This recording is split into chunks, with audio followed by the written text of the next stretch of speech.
Alright guys, so dumating na yung Humba na radiator. So ito yung pang Sniper 155. So try unbox natin.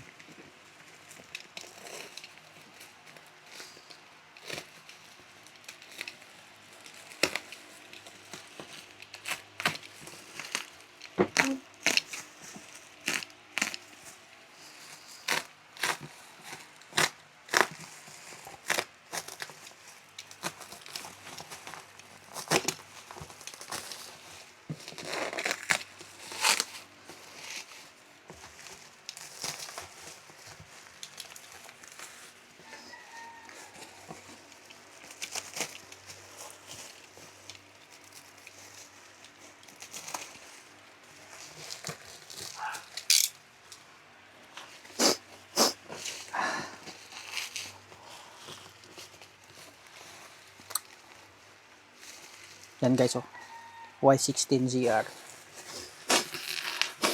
Sayos sipon.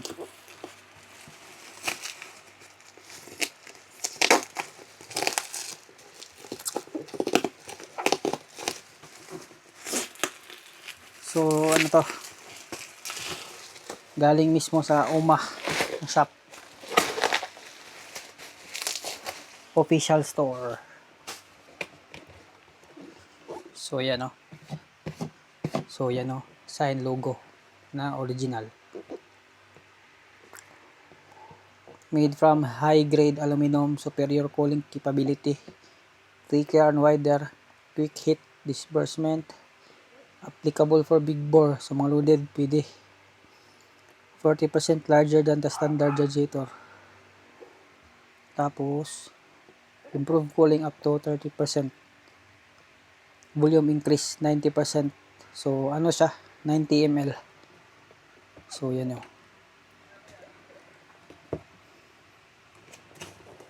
ito yung niya, user manual. I-scan nyo yan. So let's go.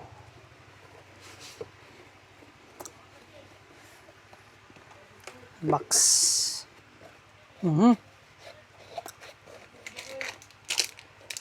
Keychain, tsaka sticker. Tapos yung radiator.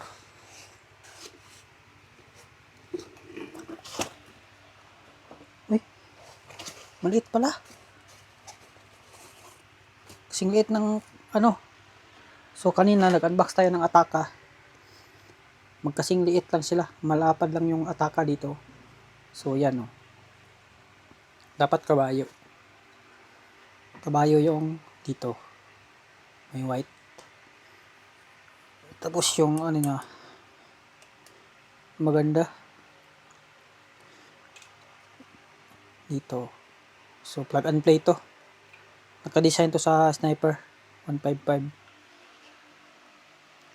So tapos meron na siyang screen. Ito yung screen. So yung stock walang screen. Yung stock. So check natin dito sa cap.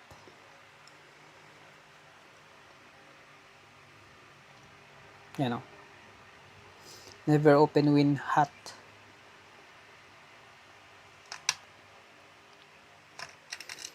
Ayun. Maganda.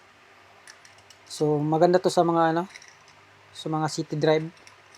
So mga sa Manila kasi pag pag medyo traffic, madalas na lumalabas yung overheat na sign kapag traffic. So kung gusto nyo ayaw nang lumabas, mas maganda to. Palitan nyo ng radiator para kahit traffic hindi siya hindi lumalabas yung red sign. So yun lang. All goods.